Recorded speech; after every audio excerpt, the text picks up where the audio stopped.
मेरा नहीं ख्याल कि 2018 का इलेक्शन जो है वो ब्यूरोक्रेसी ने कराए हैं। अच्छा, ये तो बिल्कुल कभी भी नहीं कराया गया, बल्कि ये उसके बाद जब 2018 का इलेक्शन आरटीएस का हुआ तो फिर जाके बड़ी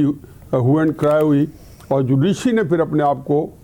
जो है उसमें से ऑप्ट आउट किया या कहा कि हम अपने बंदे नहीं देंगे। सही कह रहे हैं जुडिशरी ने इनकार कर दिया। लेकिन मुझे एक बात बड़ी पसंद आई है, मेरा ख्याल है इससे अगर कम से कम तरीके साहब जो है खुश हो जाए, लेकिन बात एस्टेब्लिशमेंट को कहने की है, क्योंकि अब कौन लगाएगा। इलेक्शन कमीशन के बाद कश्मीर के बारे में तो इमरान खान साहब भी बड़ी दफ़ा बता चुके हैं कि वो जो है कहाँ से सुन रहे हैं या क्या बात कर रहे हैं।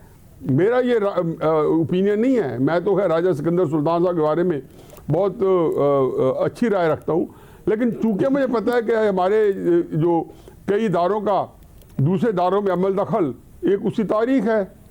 और बड़े अच्छे दिगे कोर्स मेयर भी लेते हैं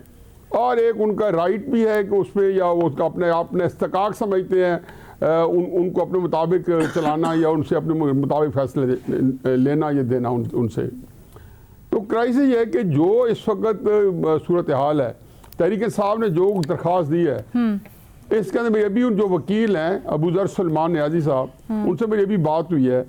और उन्होंने बताया कि किस तरीके से चंद दिन पहले उन्होंने ये दी थी, पटिशन दायर की थी और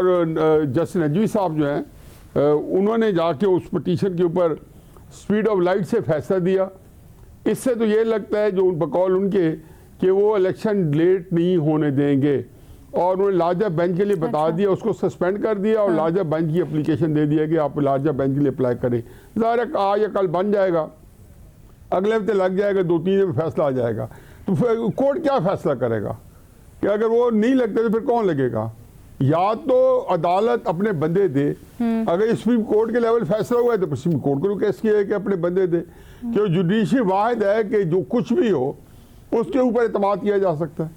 बाकी चाहे तहरीक इंसाफ के लॉ ऑफिसर जो भट्टी साहब की तजवीज़ है, क्योंकि वकीलों के अंदर तहरीक इंसाफ क्यादत ढूंढ रही है, वकीलों के अंदर ही सारे अपने कैंडिडेट ढूंढ रही है, ये इन्होंने नहीं कहा, ये मुझे पता है कि वो कर रही है। और फिर ये भट्टी साहब की तजवीज़ भी आ गई कि लॉ ऑफिसर हो, तो मेरे ख्याल वहाँ ज़्यादा आसूदगी है वकीलों के अंदर। तो तहरीक इंसाफ की तो अगर दिलजोई करनी है तो मेरी एस्टैब्लिशमेंट से दरख्वास्त है और मैं भट्टी साहब की हाँ में हाँ मिलाता हूँ, बल्कि तारीद करता हूँ कि आप लॉ ऑफिसर लगा दें ताकि झगड़ा मुक जाए, ख़त्म हो जाए। आखिरी बात सिर्फ ये है कि ये जो कुछ भी कर लें, ये जो कुछ हो रहा है ये इलेक्शन को मुलतवी करने में एक और मददगार साबित होगा।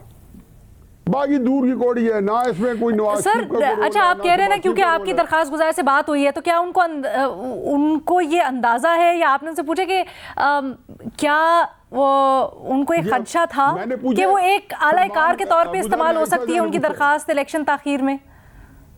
मैंने सुलेमान अबू ज़र से पूछा, बल्कि कल रात मैंने उनको इसकी मुबारकबाद भी दी इसकी, क्योंकि नौजवान वकील है, इतना बड़ा उन्होंने केस जीता है, उनको एक लीड स्टोरी मिली है, कवरेज मिली है, आज हम डिस्कस कर रहे हैं। तो ऐसे इस उम्र में इस तरह की चीज़ डिस्कस हो जाना वो उनके लिए एक बहुत बड़ा वाक़या है। तो चुनांचे मैंने कल भी फ़ोन किया था मुबारकबाद का और आज पूछा, वो ये कह रहे हैं कि ये बात मैं दोबारा दोहरा देता हूँ कि जिस स्पीड ऑफ लाइट के साथ जस्टिस नजवी साहब ने